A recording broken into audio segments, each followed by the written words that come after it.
سرخط خبرها. تاکید پاکستان بر ادامه حملات بر خاک افغانستان. وزیر دفاع پاکستان گفت عملیات تا دستیابی به اهداف کامل پاکستان ادامه خواهد داشت. د فردي کرښې ته په څیرمه کې د دشمن په پوستو باندې عملیات ترسره کوي. کابل و مسکو در مسیر گسترش روابط تجاری. افغانستان قصد دارد سالانه 2 میلیون تن سوخت و حاملهای انرژی از روسیه وارد کند. افزایش اعتبار سرمایه گذاری و افزایش سرمایه گذاری در کشور از اهمیت خود برخوردار باشد. واکنش ایران به خبرسازی ترامپ درباره نفت و تنگه هرمز. قالیباف گفت که تلاش برای پایان آوردن قیمت نفت با اخبار جعلی ممکن نیست.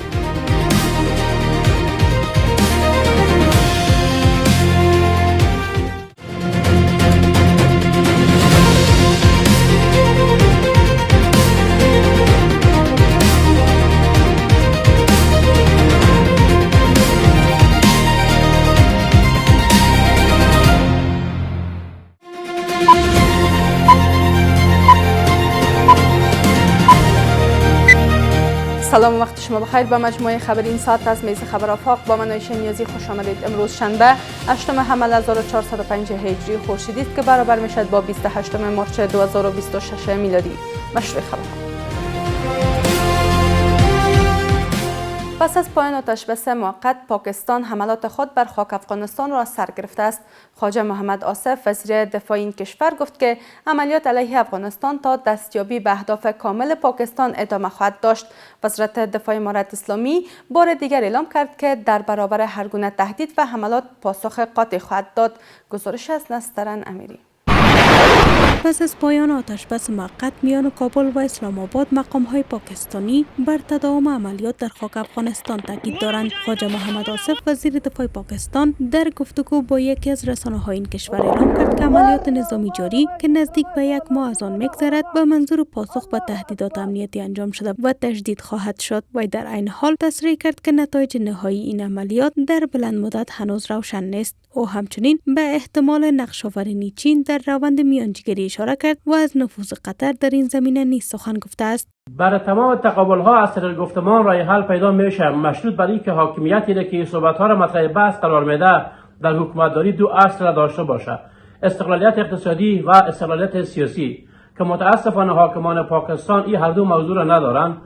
در اوج تنش‌ها و تاکید پاکستان بر تجدید حملات، وزارت دفاع امارت اسلامی از آمادگی کامل برای دفاع از تمامیت ارضی کشور خبر داده و تاکید کرده که در برابر هر گونه تهدید پاسخ قاطع داده خواهد شد. د رد و ظلم انتقامي عملیاتو په شپو ورځو کې د ختیځ زون د 201 خالد بن ولید رضی الله تعالی عنه قل اردو، ملي اسلامي اردو او سرحدي ځواکونه د فردي کرښې ته په څیرمه کې د دشمن په پوستو باندې عملیات ترسره کوي او خپل د وطن نه په کلکه ایماندارۍ سره دفاع کوي. در همین پیوند آگاهان باورمندند که پاکستان با در پیش گرفتن سیاست جنگ، تکیه بر گزینه نظامی و عدم تمایل بر راه‌های دیپلماتیک یک پروژه هدفمند را دنبال می‌کند. پروژه‌ای که به گفته آنان تجدید تنش‌ها و بی‌ثباتی در افغانستان و منطقه است. اهداف استراتژیک خود در قبال افغانستان که پاکستان ترتیب و تنظیم کرده، ناامنی، بدبختی، کشتار مردم افغانستان و در جغرافیای ما لانه مرکزیت تروریسم را انتقال دادن و جابجا کردن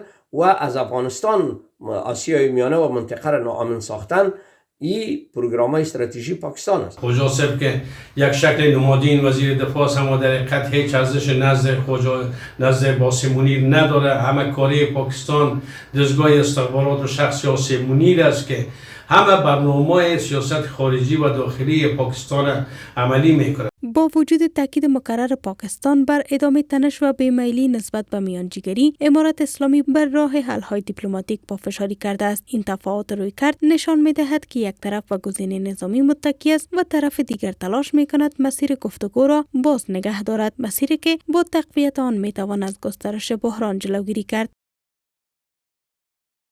در همین حال تجدید تنش‌ها میان کابل و اسلام آباد سبب بیجا شدن بیش از 20,000 خانواده در مناطق خط فرضی شده است.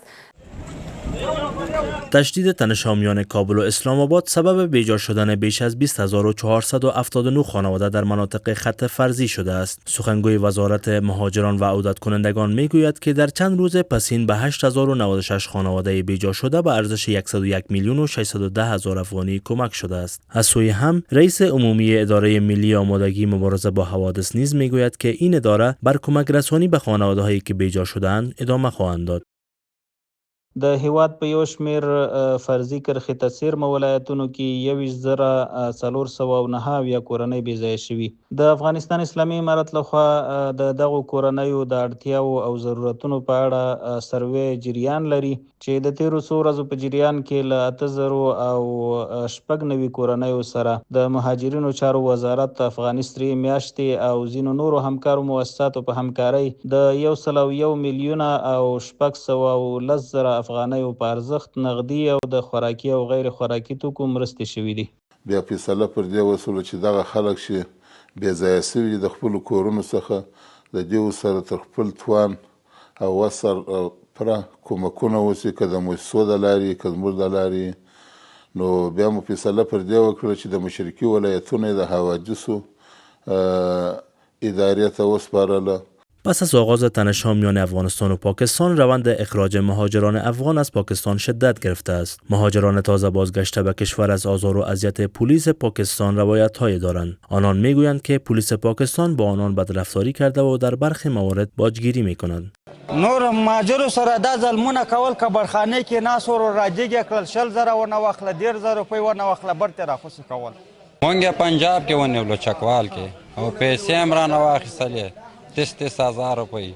وای که نه راکه تاسو جیلو ته بیلټ کو. انتظار می رود امارات اسلامی افغانستان و نهادهای مسئول همراه با مؤسسات داخلی و خارجی خدمات لازمی مانند سرپناه، خدمات صحی، زمینه کار و برنامه‌ریزی ادغام در جامعه را برای بیبود زندگی مهاجرین بازگشته فراهم سازد. در حال مهاجران افغان از تشدید آزار و اذیت پلیس پاکستان شکایت دارند که روز جمعه اسلام آباد عملیات بازگرداندن زندانیان افغان از طریق گذرگاه تورخم را به طور رسمی آغاز کرد و در نخستین دور گروه 40 نفری مهاجران را به امارات اسلامی تحویل داد. به گفته منابع پاکستانی همکنون 150 زندانی دیگر برای بازگرداندن به افغانستان به مرز تورخم منتقل شدند، اما این گذرگاه پس از نزدیک به چند ساعت از بازگشایی دوباره بسته شد. افغانستان قصد دارد سالانه 2 میلیون تن سوخت حاملهای انرژی را از روسیه وارد کند. رئیس مرکز بازرگانی روسیه در افغانستان گفت که این حاملها شامل 1 میلیون تن گاز مایع و باقی دیزل و پترول است. گزارش از آناهیتا اندر. با توجه به گسترش و تحکیم روابط اقتصادی افغانستان با کشورهای منطقه، رئیس مرکز بازرگانی روسیه در افغانستان گفته است که افغانستان قصد دارد سالانه 2 میلیون تن فرآورده های انرژی را از روسیه خریداری کند. رئیس مرکز بازرگانی روسیه در افغانستان در بیانیه گفته که از این مقدار 1 میلیون تن گاز هیدروکربن مایع و متباقی دیزل و پترول خواهد بود. و همچنین تاکید کرده که تحویل این حاملهای انرژی از روسیه به افغانستان از طریق مسیرهای زمینی و با استفاده از راه آهن یا جاده انجام خواهد شد. در صورت تعاملات بیشتر تجاری و اقتصادی افغانستان با کشور روسیه نه تنها میتونه مزیت‌های بزرگی در راستای واردات و صادرات داشته باشه، بلکه میتونه سایر کشورهای دیگر نیز تشویق به تعاملات بیشتر اقتصادی با افغانستان بسازه. آگاهان اقتصادی با اشاره به تنش‌ها در منطقه هشدار می‌دهند که تنش‌های خاورمیانه می‌تواند به گونه غیر مستقیم بر افغانستان تاثیر منفی بگذارد. آنان تاکید می‌کنند که تنوع در روابط خارجی و گسترش همکاری‌های اقتصادی با کشورهای مختلف راه مؤثر برای کاهش این پیامدها و تقویت ثبات اقتصادی کشور است. تنش‌هایی که در خاورمیانه به وجود دارد می‌تونه یک مقدار سکتگی را در تجارت افغانستان ایجاد بکنه، تاثیرات منفی خود داشته باشه. اگر ما با کشورهای متعدد در ارتباط باشیم بدون شک که باز نمیتونه پیامدهای منفی خود بیشتر بالای افغانستان داشته باشه. این در حال است که روابط افغانستان و روسیه اخیراً به ویژه در زمینه اعزام کارگران و واردات نفت گسترش یافته است. پیش از این زمیر کابلوف نماینده ویژه رئیس جمهور روسیه در امور افغانستان گفته بود که افغانها به خرید حامل انرژی روسیه به ویژه پترول و دیزل علاقه دارند. و در خارج از کشور در 29مین روز جنگ ایران و امریکا، رئیس مجلس ایران به خبرسازی‌های ترامپ برای تاثیرگذاری بر بازار نفت واکنش نشان داد. قالیباف تاکید کرد که با نشر خبرهای جعلی تلاش می‌کنند قیمت نفت را پایین بیاورند. در همین حال، وزیر خارجه امریکا بار دیگر خواستار بازگشایی تنگه هرمز شد و دونالد ترامپ در یک نشست به اشتباه از این گذرگاه حیاتی نفت به نام تنگه ترامپ یاد کرد. گزارش از حضرت محمدی بیغش. از جنگ ایران و امریکا حدود یک ماه سپری شد. دونالد ترامپ که بعد تشدید حملات علیه مواضع تهران در اوایل جنگ تاکید میکرد، در چند روز اخیر با تغییر لحن و صحبت‌های آرام درباره این درگیری تلاش کرد تا قیمت نفت را در بازارهای جهان کنترل کند. طبق داده‌های بازار جهانی نفت، یک روز پیش از آغاز جنگ قیمت نفت حدود 70 تا 73 دلار در هر بشکه بود، اما چند روز پس از شروع آن به حدود 80 تا 90 دلار رسید و در اوج تنش قیمت آن از 100 تا 110 در نوسان است. حملات مشترک امریکا و اسرائیل علیه ایران با پیامدهای اقتصادی آن که ناشی از اختلال دریانوردی در تنگه هرمز است به همراه است. چنانچه مقامات ایرانی بارها گفتند که این حمله سبب اختلال کشتیرانی در تنگه هرمز و بلند رفتن قیمت نفت شده است. محمد باقر قالیباف، رئیس مجلس شورای اسلامی، در پیام در ایکس به خبرسازی‌های ترامپ و سایر مقامات آمریکایی برای تاثیرگذاری بر بازار نفت واکنش نشان داد و گفت که با نشر خبرهای جعلی تلاش میکنند تا قیمت نفت را پایین بیاورند. آنقدر اخبار جعلی نشر کردند و سعی در پایین آوردن قیمت انرژی دارند که بازار اکنون به این اقدامات بی‌حس شده است. ادامه بدهند دیگر کسی آن را نمیخرد. قیمت‌های واقعی سرانجام خودشان را نشان خواهند داد. در همین حال مارکو روبیو، وزیر خارجه آمریکا، در نشست خبری در مورد تنگه هرمز خواستار آن شد که با مشارکت همه کشورهای ذی‌نفع این گذرگاه حیاتی باز شود. دونالد ترامپ که به گفته مقامات ایرانی با صحبت نسبتاً آرام در مورد جنگ در صدد کنترل بازار نفت است، در نشستی به اشتباه از تنگه هرمز به نام تنگه ترامپ یاد کرد. پس از خنده حاضران، ترامپ گفت که او به ندرت اشتباه میکند.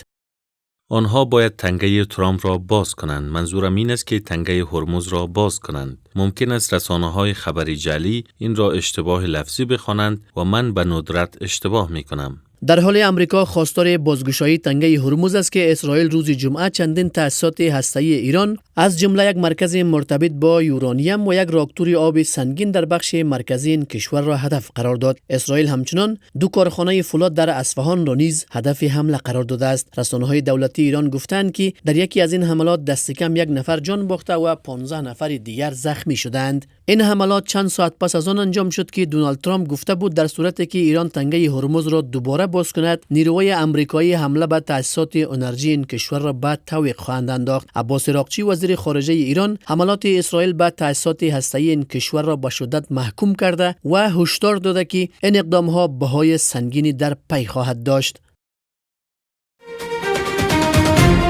سپاسگزاری میکنم از همراهی شما. تا این دم به همین ترتیب رسیدیم به پایان مجموعه خبری این ساعت از میز خبر آفاق. تا دیدار بعد، خدا